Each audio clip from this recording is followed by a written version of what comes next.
And we're back. After being rudely interrupted by Vampire Ralph. It was good to see you, buddy. Let's see here. This is what we're looking at.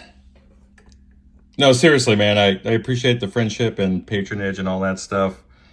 And the coolest part of the business, I think, is the individuals. It's not the amps. I mean, amps are cool, but it's funny. You're no longer starstruck by all the amps you fantasized about when you were a kid, and it becomes all about the people.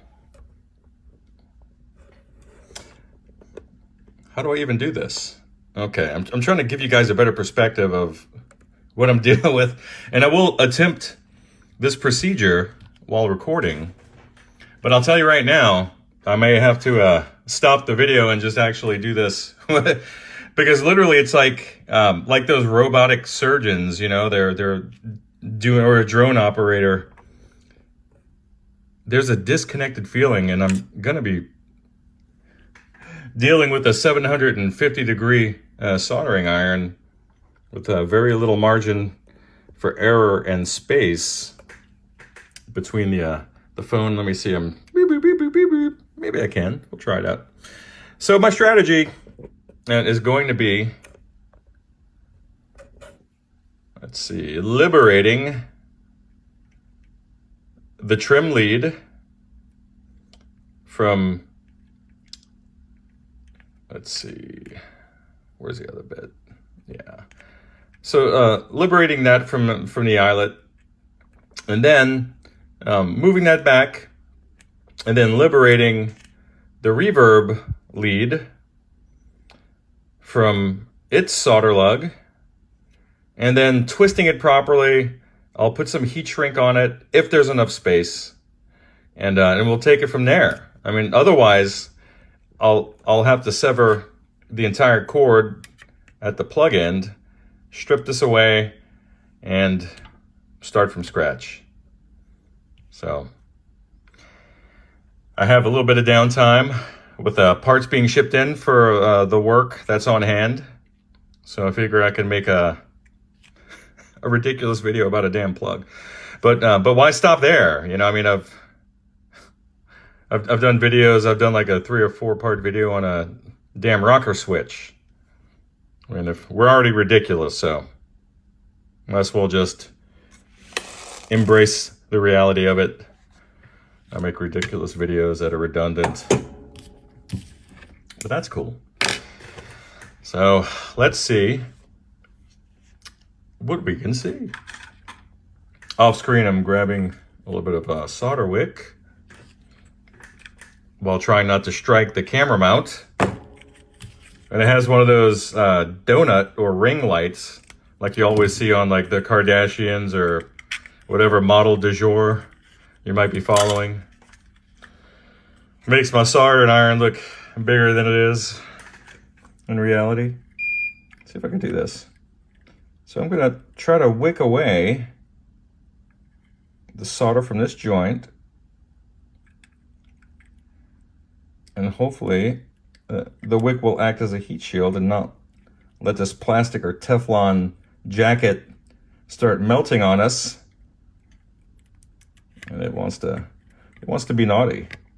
But sometimes you have to add a little bit of solder just to get a better connection and have it melt through the wick.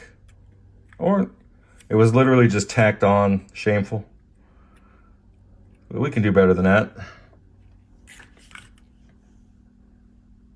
And we will. So I'll see if I can extract a little bit of this solder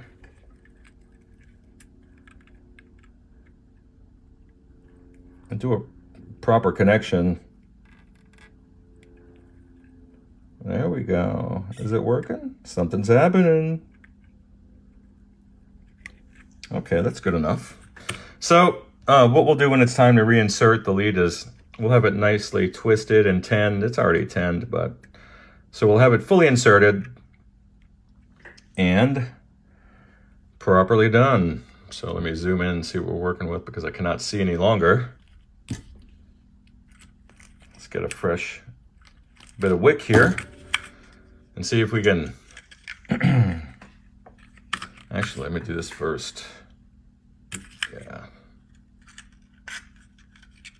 Because if I do this wrong, then I'm gonna have to tack it on. It's not good for anybody. Whoop.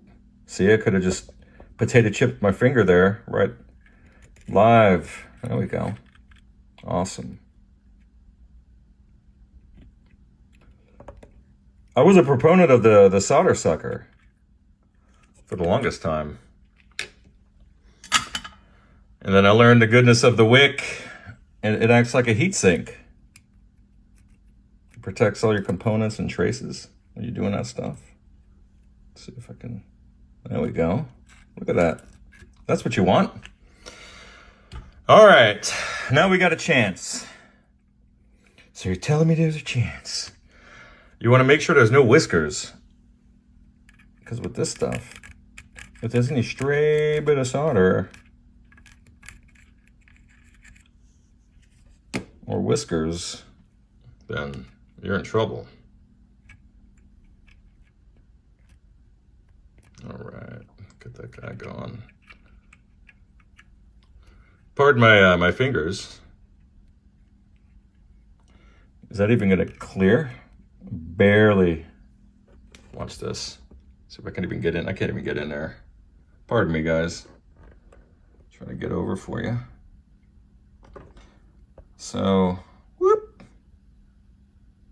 Here's what I'm looking at. There's such little space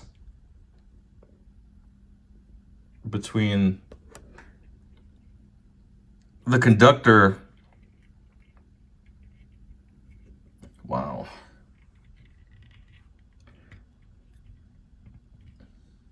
Yeah. So I'm gonna have to go in there and just kind of start from scratch. I mean, I'm already there. So, I mean, it was a noble effort to save a little bit of time, but literally as the conductor exits the jacket, this shield is right on top of it, so this is going to get moved around a lot. When you move around, despite the tension placed on the actual cable itself by both halves of the jack, the pancake bit, there's still movement that's transferred over to the conductors within the shell. So just do it right. I'm gonna do it right. No shortcuts here. So, all right, guys. Bye.